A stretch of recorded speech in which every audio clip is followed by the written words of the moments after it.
So what do you think of Hermes bags as investments?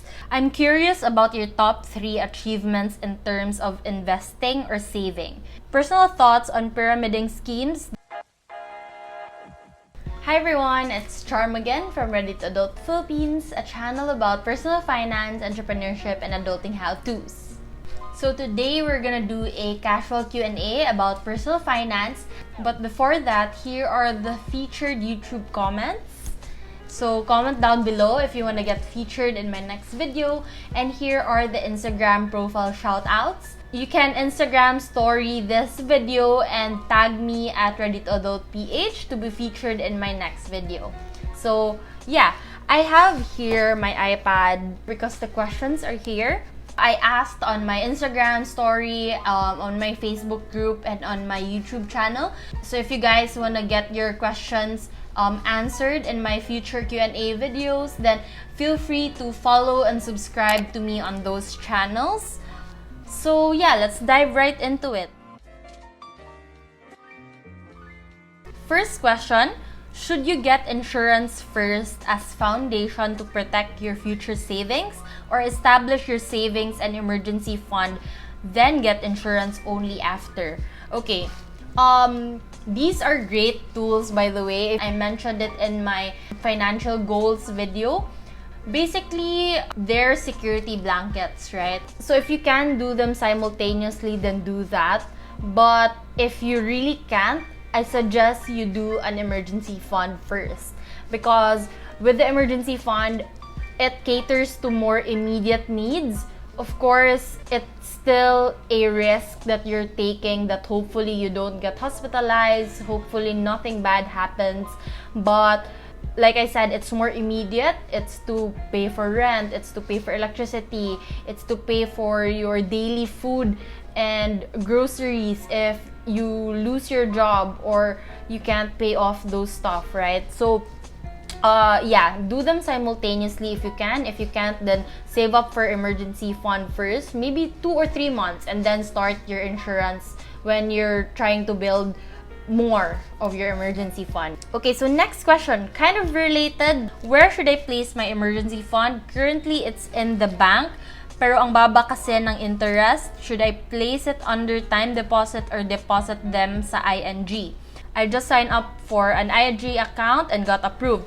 Okay, 3 things to consider when you're looking for a place to put your emergency fund. First, it has to be accessible. Meaning, if anything happens, you can get it within the day. Another is that it's safe, of course, diba? We want our money to be safe because it's also our safety net whenever anything happens. So we don't want it to be gone by the time we need it. And then thirdly is that it earns decent interest. So I've mentioned this a lot of times, but inflation eats up our money. In the Philippines, inflation ranges between 2 to 3% every year. And if we just keep our money at home, we're actually losing its value due to inflation. So yes, a time deposit could be good, but usually time deposits have a holding period, and you don't want that for your emergency fund. I really recommend putting it in ING, like you mentioned. ING is a really good place to put it, or CIMB, which is another high interest savings account. And I personally put mine in my CIMB and ING account as well. So yes. Okay, so next question is, what are the challenges in life you've experienced that made you strive to learn personal finance? If you've seen my entrepreneurship journey video, you would see that I was really a hustler. Like, I was really into business at a young age, but it doesn't really mean that I handle finances well. So it was actually because of lifestyle inflation that I really started to study about personal finance around 2 to 3 years ago. So I made a video about lifestyle inflation, so you guys can check that out after this video. So basically, when I started to earn my own money, it was kind of like a culture shock to me that, you know, okay, I'm earning a decent amount. It's not my allowance anymore. And I started to travel a lot, I started to eat out a lot, and I felt bad that after a couple of years of earning and running my own business, I really didn't save up much. So that's when I started to really research about personal finance. And that's how I really shifted my mindset. The whole, it doesn't matter as much how much you earn, it really matters how much you keep, right? So I was earning a decent amount, but I was also spending all of it. So that was a lesson learned. So next question, thoughts about investing during this pandemic? And I would include this other question, is it worth it to resign from your job in the middle of a pandemic or crisis? Okay, so basically thoughts on resigning and investing during this lockdown, during this pandemic. When it comes to investing during a pandemic or any time actually, the thing that you have to ask yourself really is, can you live and be okay without this money for a while? Because most of the time, investing is not really for the short term, it's for the long term, right? It's for the long haul. So that's really something that you have to ask yourself if you're thinking about investing now. Is this extra money? If this pandemic or lockdown is gonna last for the rest of the year or maybe even until next year, are you gonna be okay without this money? Then if your answer to that is yes, then I highly encourage you to invest it. If it's money just sitting around there, better to earn from it, right? So when it comes to the value of the market, yes, they are quite down compared to usual, but it doesn't mean that it's gonna shoot back up to normal when this crisis ends. It might take a couple of years to recover, so that's something you have to consider. And also regarding the job, quitting your job, it depends. Again, I don't know your situation really, but a lot of people have been discovering side jobs, home-based jobs, side hustles that they can actually do, and a lot of them are earning more from it than maybe what they currently do. So if that's the case, your side hustle is becoming your full-time job, then it's completely okay. And another thing is, if you don't have that yet and you want to transition to that, do you have enough savings? Do you have an emergency fund to get you through? Because otherwise, it might be hard if you're going to just blindly quit your job and just, bahala na attitude. So it would help if I know your situation, and if you want someone to talk to or more advice, then feel free to reach out to me on Instagram at readytoadultph. Okay, so next question is, do you need money to make money? Okay, so I would be ignorant if I would say no. I know there are so many avenues right now that you can earn from, and I'm gonna talk about that in my future video. My next video is actually gonna be online side hustles, so watch out for that. But I would be lying if I would say no, because despite all of these opportunities not really needing any money or capital to start with, like online jobs, online freelancing, they do need equipment, material, Wi-Fi, and that's something that not everybody has access to. So my point here is, you do need some money to make money, but you don't need big capital to start a business or to earn. So even if it's a job, right, that you're paid 15-30, you need 15 days to cover all your expenses before getting paid. So yeah, you do need some amount of money to begin with, but it doesn't necessarily mean a lot. I hope that made sense. So yeah. Okay, so next question. Talk about how the BIR and taxes are supposed to work, such as who should pay and who should not pay regardless of small business, online business, Facebook, trading groups, etc. And what are your thoughts on this matter? Okay, I'm gonna do a specific taxes and BIR video in the future. I'm really planning on that. But I posted a story on my Instagram about the whole BIR requiring online businesses to register. My stand on that really is, it's not really a new law. It's not a new rule. It really exists. Online businesses are treated the same as physical businesses. And I do believe that online businesses should be registered. It's also for the safety of the consumers. That's it. It's as simple as that. So regarding this, I'll be tackling more about it in a future video.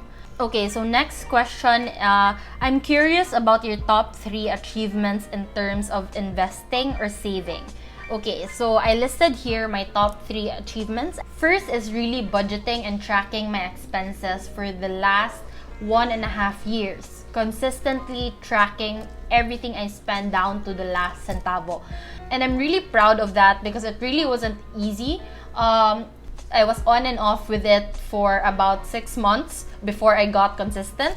And this really gave me a really good overview of where I needed to work on. Like I mentioned, I really needed to work on my eating out expenses, which drastically improved, to be honest, except when I'm traveling, which was another thing I had to improve on. Another is reaching 1 million pesos in cash. So I had this goal to just really have 1 million pesos in cash. And then right after I achieved that, I realized how dumb it was to be keeping that much cash. And I'm working to really diversify my investments. So hoarding cash is not really smart because instead of it sitting in your bank, there are so many ways that your money can grow. And that's really what I've been trying to do now. And the third achievement is I just started investing in the global market. Shout out again to Wise Investors PH. I just started investing in the global market about a month ago, and honestly, I am still trying to learn the platform, and I get overwhelmed with so many options and so many big, good companies that I have to choose from. So I'm working on that, but that's something that I really want to go into more in the future. So yeah, those are what I consider my top 3 achievements.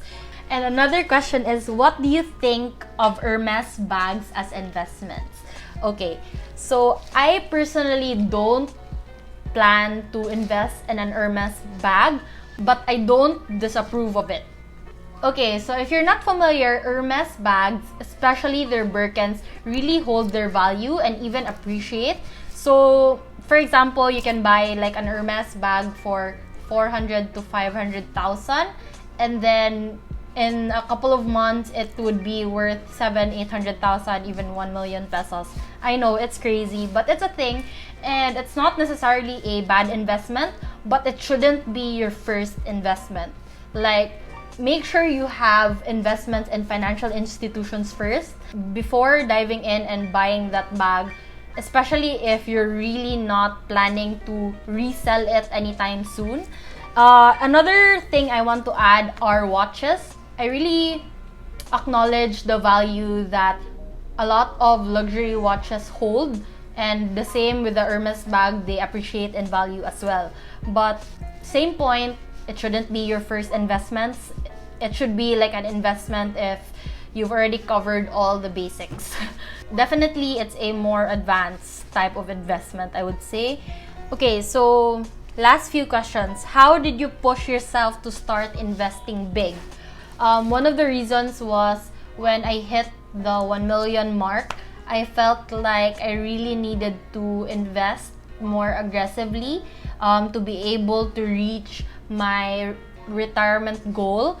I've never mentioned this in my channel before, but I hope and plan to retire when I'm 45. And for me to achieve that, I really have to start investing more aggressively.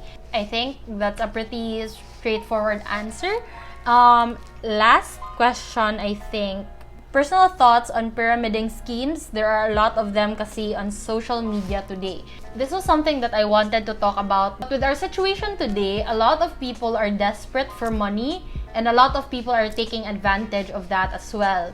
So just some advice on how to spot some schemy and sketchy investment opportunities out there. Usually, like when they tell you like they're gonna double your money in a month, or you know, you're gonna earn 30% without effort, those things just really don't exist without a catch. So with pyramiding schemes, it doesn't necessarily mean that you're gonna lose your money, because you might actually get returns. But the problem there is that the people in the bottom are the ones who really suffer and the ones who lose their money and really can't get returns on their investments. So that's why it's called like a pyramid. And my problem with that is really because the system takes advantage of the people in the lowest part of the pyramid, right? So it's survival of the fittest. So people who are ignorant, people who are not so familiar with how these systems work and don't really understand the process are the people who are gonna lose their money, and they're most often the people who really need their money as well. So that's just my short opinion about it. Also, another tip is just to really make sure you understand the business model or where your money is going to and why they can give you that much in return, right? When you kind of understand that and you research on that, most of the time you can spot that, okay, this might not really turn out, or okay, this is a pyramiding scheme. Okay, so that's all the questions that I'm gonna answer today. I wanna do more of these interactive and, you know, casual stuff on my channel. So let me know if you enjoyed this. Comment down below what other questions you have. I will try to answer each one of them. And again, if you like this video, then please leave a thumbs up and subscribe to my channel. Turn on the notification bell because I'm planning to upload twice a week. Hopefully, I can. And share this to your friends and family because I know adulting's already hard. So I try to make personal finance easier for you guys with these videos. And again, this has been Charm from Reddit Adult Philippines, and I will see you on my next video.